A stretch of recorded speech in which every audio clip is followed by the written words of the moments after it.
اس کام کے کچھ لوازم ہیں، کچھ شرائط ہیں، اس کی کچھ تدریج ہے جو ہمیں سنت سے ملتی ہے، قرآن سے ملتی ہے، حدیث سے ملتی ہے۔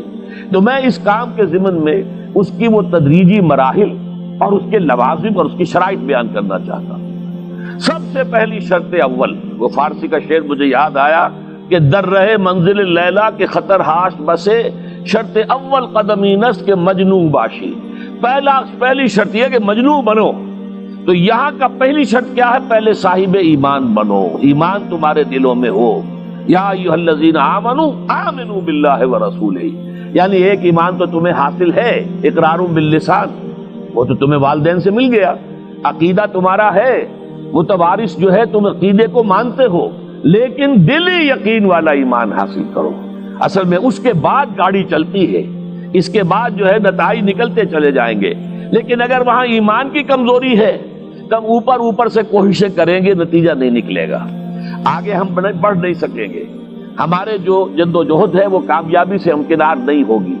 اس جیسے ہی ہے جیسے ہم درخت لگانا چاہ رہے ہیں جس کی جڑ ہی نہیں ہے، آپ زمین کھود کر درخت جو اس کے اندر گاڑ دیں گے تو زمین تو نہیں پکڑے گی اس کو، وہ تو نیچے سے جڑ ہو اور پھر درخت جو ہے اس سے ابھرے، تو وہ ہوتا ہے کہ جس کے لیے یوں سمجھیے سرسبز درخت بنے گا۔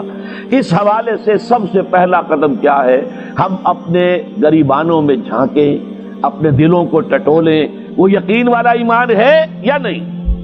اگر ہے تو اللہ کا شکر ادا کیجیے، تہنیت، مبارکباد، اور نہیں ہے تو پہلا کام یہ ہے کہ اے ایمان کے دعوے دارو، ایمان لاؤ جیسے کہ ایمان کا حق ہے۔ یقین اللہ کی ذات پر، اس کی صفات کمال پر، یقین مرنے کے بعد اٹھنے پر، بعث بعد الموت اور حساب کتاب، یوم حشر اور جنت اور دوزخ کا یقین، فرشتوں کا یقین، وحی کا یقین، قرآن کا یقین، کتابوں کا یقین، نبیوں اور رسولوں کا یقین، اور محمد الرسول اللہ کا یقین صلی اللہ علیہ وسلم کہ آپ آخری اور کامل رسول ہیں اللہ تعالیٰ کے، خاتم النبیین بھی ہیں اور آخر المرسلین بھی صلی اللہ علیہ وسلم۔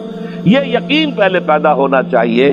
تو اب ظاہر بات ہے کہ جب میں نے یہ بات اتنی بڑی کہی ہے تو پھر مجھے یہ بھی بتانا چاہیے یقین کہاں سے ملے گا، کون سی دکان ہے، سپر مارکیٹ کوئی ہے جہاں پر کہ یہ جنس بکتی ہو؟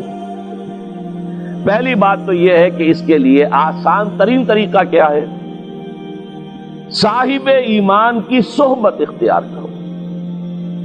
جیسے آپ بھٹی کے آگے بیٹھیں گے تو حرارت پہنچ جائے گی، آپ برف کی سل کے قریب بیٹھے ہوں گے ٹھنڈک پہنچ جائے گی۔ اگر صاحب ایمان ہے، کسی کے دل میں یقین والی بھٹی دہک رہی ہے، تو اس کے قرب سے آپ کے اندر بھی یقین پیدا ہو جائے گا۔ دوسرا طریقہ یہ ہے کہ شریعت کے احکام پر عمل کیے جاؤ، اس عمل سے بھی یقین پیدا ہوتا ہے۔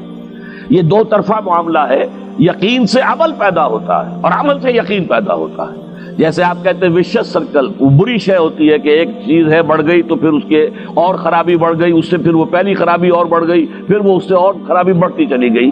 جیسے پیچ آپ کہتے ہیں ہر چکر کے ساتھ وہ پیچ آگے بڑھتا جاتا ہے، اسی طریقے سے بھلائی کا بھی ایک سرکل ہے۔ ایک نیکی آپ کریں گے آپ میں ایمان پیدا ہوگا، اب آپ زیادہ نیکی کریں گے تو اب اور زیادہ ایمان پیدا ہوگا، تو یہ دو طرفہ سرکل ہے۔ اور تیسری بات جو ہے، خاص طور پر فہیم، ذہین، انٹلیکچوئل لوگ، سمجھدار لوگ، اور آج کی دنیا آپ کو معلوم ہے کہ ہمارے نوجوان طبقے میں بہت بڑی تعداد بہت سمجھدار لوگوں کی ہے، اس لیے کہ ان کی معلومات کا دائرہ بڑا وسیع ہو گیا ہے۔ جدید دنیا میں جو علوم ہے ان کا ایکسپلوژن ہے، دھماکہ ہو گیا، اتنے علوم پھیل گئے اور اس کے اثرات ہیں۔ اخبار بین لوگ بھی جو ہیں وہ بھی ایک طرح سے ہر ایک ان میں سے فلسفی ہوتا ہے، آپ اس سے ذرا بات کر کے دیکھیے، وہ اپنے فلسفے بگاڑے گا، اپنی رائے دے گا، معلوم ہوتا ہے کہ شاید سب سے بڑا سیاسی تجزیہ نگار یہی ہے۔ لہذا وہ لوگ کہتے ہیں کہ ہمیں تو وہ بات بتاؤ جو ہماری عقل کو بھی اپیل کرے۔ یہ جو معاملہ ہے وہ ایمان جو عقل کو بھی اپیل کرے، اس کی سورس صرف ایک ہے اور وہ قرآن حکیم ہے۔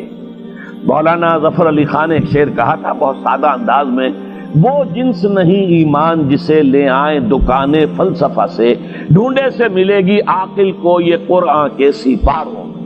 عاقل جو ہے انٹلیکچوئل، ایک ہے عام آدمی جو ہے صاحب یقین کی صحبت سے بھی یقین پیدا ہو جائے گا، عام آدمی عمل کرتا رہے گا اس سے بھی یقین پیدا ہو جائے گا، لیکن عاقل، انٹلیکچوئل، وہ شخص جو کہتا پہلے میری عقل کو اطمینان ہونا چاہیے پھر مانوں گا، اس کے لیے جو سورس ہے، منبع ہے، سرچشمہ ہے ایمان کا، وہ صرف اور صرف قرآن ہے۔ اس میں غور و فکر کرے، انسان اس طرح قرآن کو پڑھے کہ وہ براہ راست اس کا مفہوم اس کے دل کے اوپر اترتا چلا جائے۔ جیسے علامہ اقبال نے کہا ہے کہ تیرے ضمیر پہ جب تک نہ ہو نزول کتاب، گرہ کشا ہے نہ رازی نہ صاحب کشاف۔ قرآن تو تمہارے اپنے قلب پر نازل ہونا چاہیے۔ اور یہ اصل میں ان کے والد نے کہا تھا ان سے، بالکل بچپن میں۔ علامہ اقبال چھوٹے سے بچے تھے، ان کے والد تھے ذرا صوفی منش آدمی تھے، وہ شیخ نور محمد۔ وہ آئے فجر کی نماز مسجد سے پڑھ کر آئے تو دیکھا کہ اقبال جو ہے بچہ وہ قرآن پڑھ رہا بیٹھا ہوا۔ اس نے کہا والد نے کہ بیٹے تم یہ قرآن کیسے پڑھتے ہو؟ اب وہ حیران ہوا بچہ، یا بچہ بس میں پڑھتا ہوں قرآن جیسے پڑھتے ہیں، آپ کا مطلب کیا ہے؟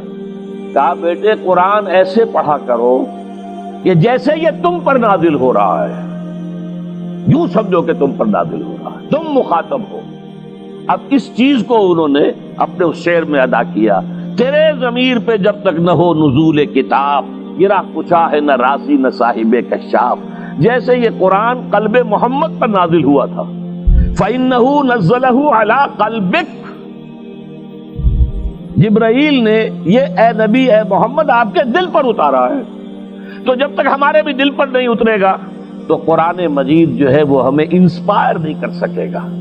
ترجمہ آپ پڑھیں گے، کچھ آپ کو معلوم ہو گیا اس کا مطلب یہ ہے، تفسیر پڑھا، اچھا جی ٹھیک ہے فلاں مفسر نے یہ لکھا ہے، فلاں نے یہ لکھا ہے، یہ معلومات تو مل جائیں گی، لیکن وہ اندر سے جو موٹیویشن ہوتی ہے، اندر سے جو جذبہ ابھرتا ہے، اندر سے جو ایمان جو ہے ایک چشمے کی طرح قلب کی گہرائیوں سے ابلتا ہے، وہ نہیں ہوگا۔ وہ اسی وقت ہوتا ہے کہ جب وہ انٹلیکچوئل آدمی جو ہے وہ کم سے کم اتنی تکلیف ضرور کرے کہ اتنی عربی سیکھ لے کہ عربی جو ہے قرآن مجید اس کے براہ راست قلب پر نازل ہو سکے، وہ ترجمہ نہ دیکھے۔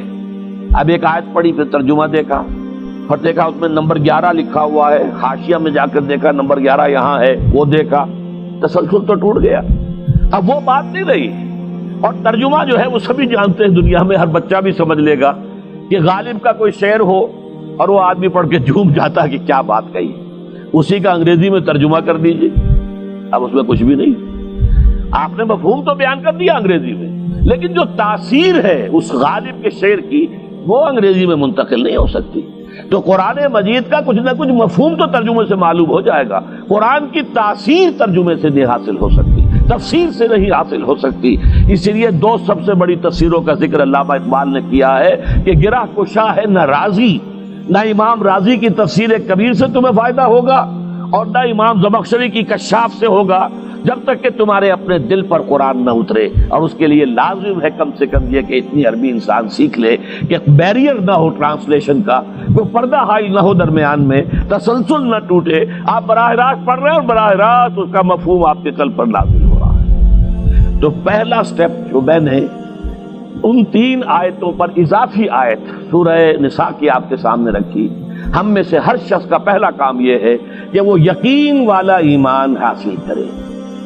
عام آدمی کے لیے صاحب یقین کی صحبت بھی مفید، عام آدمی کے لیے عمل سے بھی یقین پیدا ہوتا ہے، لیکن انٹلیکچوئل کے لیے، ذہین کے لیے، فہیم انسان کے لیے، انٹیلیجنسیا جسے آپ کہتے ہیں، اس کے لیے لازم ہے کہ وہ قرآن مجید کی گہرائیوں میں غوطہ زنی کرے اور قرآن اس کے اپنے قلب کے اوپر نازل ہو تو کہیں جا کر وہ قرآن کو سمجھے گا۔ چنانچہ علامہ اقبالی کا ایک اور شعر میرے ذہن میں آیا ہے، وہ میں آپ کو سنا دوں۔ ہم یہ سمجھتے ہیں کہ عرب تو ان کی اپنی زبان ہے، لہذا وہ تو قرآن مجید کو سمجھتے ہی ہوں گے، لیکن بسا اوقات ایسا بھی ہوتا ہے اگر دل پر حجاب آئے ہوئے ہوں تو قرآن مجید کے سمجھنے سے بھی کچھ حاصل نہیں ہوتا، دل پر حجاب ہے۔ یہی وجہ ہے تو عرب ہو یا عجم ہو، تیرا دل نہ دے گواہی، لغت غریب یہ قرآن مجید جو ہے، تو عجم ہو یا عرب ہو، یہ قرآن مجید تیرے لیے لغت غریب رہے گا جب تک کہ تیرا دل گواہی نہیں دیتا۔ تو ایک تو طلب ہدایت ہو انسان کے اندر، اور دوسرے یہ کہ قرآن مجید کو براہ راست نازل ہونے کا موقع ملے قلب کے اوپر، تو ایمان یقین والا حاصل ہوگا۔